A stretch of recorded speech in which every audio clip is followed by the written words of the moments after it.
G'day YouTube, Warbles on a lot here with a view through the Seebackroscope. You ever used the Seebackroscope before? Seebackroscope is what you use for finding out where you've been. Once you know where you've been, then that's when you can make a bit of a line between where you are now and where you used to be. Once you've got that line, then you can do what they call an extrapolation. And once you extrapolate the line, well, then you've got some chance of figuring out where you might be headed. And that's why they put wing mirrors onto mouldboard ploughs. Right? So you can see where you're going. Now, I would like us to have a little bit of a look through the Seebackroscope at Jamie McIntyre's 21st Century Australia Party and his 2013 campaign in the seat of New England in the federal election, and we'll try and figure out where he's going to go, because I think he has just tried to plough through a tree, it seems to me. So, first up, I got to admit, before he had a crack at politics, in my electorate, I had never heard of Jamie McIntyre. So when he appeared in my local newspaper of the 4th of April 2013, former local boy says he will stand against Windsor. Mr McIntyre has been critical of Mr Windsor's support for the current federal government in the hung parliament and previously offered $250,000 to fund a campaign against Mr Windsor's re-election. Okay, launching a political party called 21st Century Australia Party. Mr McIntyre outlined a radical overhaul of Australia's political system which included abolishing state governments, scrapping compulsory voting, allowing the public to vote directly on national issues, and for an independent board to decide on government spending rather than politicians. That's kind of what they call the Gauleiter Prinzip, which is how Adolf Hitler used to run Germany. He didn't have people elected into office. Once he got elected into office, he abolished all that and he just appointed a committee of his mates. Mr McIntyre grew up near Glen Innes and still owns 6 farms, mostly in Pinkett. He owns beef farms and 1 sheep farm near Emmaville. His brothers manage the properties and his family all still live in the local area. He said his party is intending to field candidates in all 150 House of Representatives seats Australia-wide and also Senate seats in the upper house. 21st century political system is pushing for voters to vote directly on major policy with the advent of new technology now available from the US, and for government spending to be put in the hands of independent board and removed from the hands of the, he says, incompetent politicians. Yeah. He has almost 1 million followers on Twitter and a database following of over 550,000. Well, that was all kind of a bit of a shock to me. We move up to April 23 and we have a little bit of background on him. After grew up on a farm in Glen Innes, went to school in Glen Innes before going off to university to study accounting. After dropping out after the first year and being disillusioned by the education system, he moved back home for a while before heading to Sydney, where he started a telecommunications company selling mobile phones. After going broke and being more than $150,000 in debt, he picked himself up and started the 21st Century Education Company. When I first heard of that, I thought it was a mail-order diploma mill on the internet. But no, that's not what it does. We go back a paper. A motivational speaker and self-made millionaire business tycoon, Mr McIntyre is bringing Arnold Schwarzenegger to Australia in June. See, they're doing poetry, Tycoon in June. He hosted Randy Zuckerberg, the former marketing and political executive of Facebook and sister of Mark Zuckerberg, at his annual 21st Century Financial Education Summit in Brisbane last year. That's a portentous name, isn't it? Mr McIntyre has previously hosted speakers including Sir Richard Branson, Mark Burris of Wizard and Yellow Brick Road fame, and Eddie Maguire. So, he's pretty good at dropping these names. Mr McIntyre as the founder of the 21st Century Education Group, consisting of over 12 companies with close to 100 staff and franchises that have a turnover of $40 million. We don't know over what time period the turnover of $40 million is, but here's a photograph which, may or may not be photoshopped, which appears to show him wearing a fancy foreign tailored suit, a head mic, even got a little earring phone so he can hear himself and be told what to say next, and a packed auditorium full of people. Well, if you go on YouTube and search Jamie McIntyre, 21st Century Education Scam, if you search that movie title, you'll run into somebody else's movie consisting of a clip from the television current affairs journalist show called Today Tonight, where Jamie McIntyre's 21st Century Education Company, maybe 21st Century Australia Education Company, starred when one of these ice cream lickers out here decided not to take his money back guarantee when he failed to be turned into a millionaire, because if he took his money back guarantee he was going to have to sign a secrecy clause. And what it turns out is that at its heyday these seats cost $20,000 each. The price has come down to about $2,000 to sit in the stadium and be educated by Jamie McIntyre and some people that he calls licensed foreign exchange instructors. So I guess that means anybody who's got an investment advisor practicing certificate. And then you get some big name people. That's where the Richard Bransons, the Rudy Zuckerbergs, the Arnold Schwarzeneggers come in. The ironclad, gold-plated, well-known global success stories convince the ice cream lickers that 21st Century Australia Education Company knows what it's doing. And that's when you've been educated up. You pay $8,000 for a membership in a foreign exchange automatic computer trading program. And after you've paid for your membership, then you give them your $20,000 and the computer trades it against foreign currencies, and at the end of a year, the bloke who was telling the story said he'd turned $20,000 into $9,800.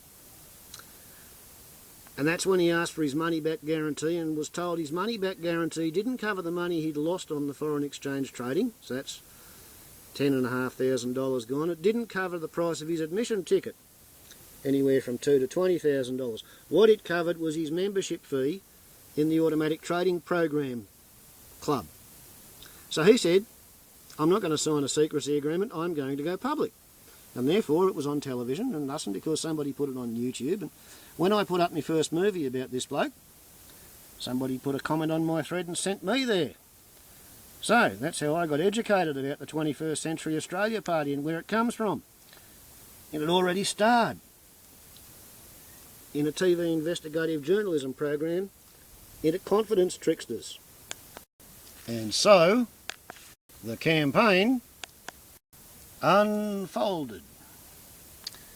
And here we have him again in April 25th's paper, launching his 21st Century Australia Party in front of 50 potential voters. Interesting. When he says he's got almost 1 million Twitter followers and a database of 550,000, who are the same people that he describes as 550,000 satisfied customers. On the 28th of May, well, would you look at that, he had a party for his party as he launched his party yet again in front of his shop in the Glen Innes main street. It was a double shop front too. But quite often there was nobody in there for weeks at a stretch, but when Tony Windsor bowed out of politics due to ill health, by gee, that pleased young Mr McIntyre. He thought he was going to catch, maybe at least half of Windsor's voters. Come the 18th of July, and the Glen Innes Examiner reprinted Mark Hawthorne's Fairfax Metro Media explanation that only 26,000 of his almost million claimed Twitter followers were real. The rest of them were $5 per 10,000 fake followers that you can buy. So it would have been costing him, I think, $450 either a week or a month to have all of his million fake followers, and he didn't make up his payments. The 550,000 were people on the database. It's not 550,000 satisfied customers. It's 550,000 people who've done so much as contact his website, leave their name, get a pamphlet, inquire about buying a seat in his seminars, or done anything else with him. They're not all satisfied customers. Some of them have barely heard of him. But of course, nothing stopped him from promoting himself. It was like, you know, a desperate second-hand car salesman or an insurance salesman. In every interview, a sale will be made. You will sell your product or the customer will sell their objections. So he just kept on going. It was as if he didn't know when to stop. And he had a campaign office in Glen Innes, so I'm guessing he had one in Tenterfield, and Guyra, and Armidale, Uralla, Walker, Tamworth, Gunnedah. I know he had one in Inverell. So shall we say 8 or 9 offices? And he had about 3 people working for him that I counted. There was a sweet young thing called Sophie. There was Ben Lonergan, who used to be the sports editor here at this newspaper. There was Cassie Newsom. The newspaper had a web poll. And strangely, in the first one, 36% of the people in Glen Innes who've responded to the web poll say they're going to vote for Jamie McIntyre, and only about 25 or 26% say they're going to vote for Barnaby Joyce. Okay, well, reality check. In the election, 54.1% voted for Barnaby Joyce, so his graph should have come out to here. And in Glen Innes, 20% voted for Jamie McIntyre. That was his old local effect.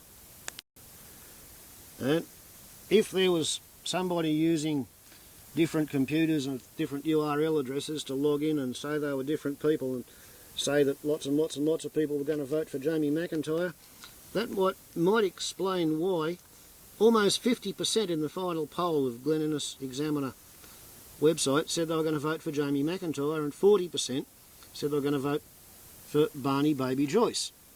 Right? You can skew figures with computers. But you see, Jamie doesn't seem to know when to stop.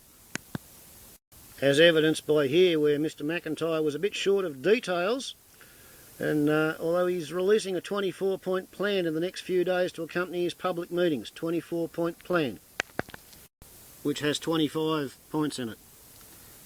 Because Jamie McIntyre can educate you in counting up to 12, but when it comes to counting up to 24, Jamie McIntyre does not know when to stop. So, on August the 6th, when it was announced that 149 wheels had fallen off his wagon of having 150 candidates, because the Australian Electoral Commission said, sorry Jamie, you've made a mess of your paperwork twice, and you haven't got enough time to get your party registered. Yep, that's when he decided that he really didn't know when to stop, because instead of accepting the fact that he was running as a one independent, because, you know, you got to have 500 proven cross-checked people. And he could only come up with 419 and then 483 out of a possible 550, right? You give him a list of 550, 500 have to be real. And he failed at that twice. So he challenged the Prime Minister and Tony Abbott to a debate. He threatened to sue the Prime Minister, and he threatened to sue the Australian Electoral Commission.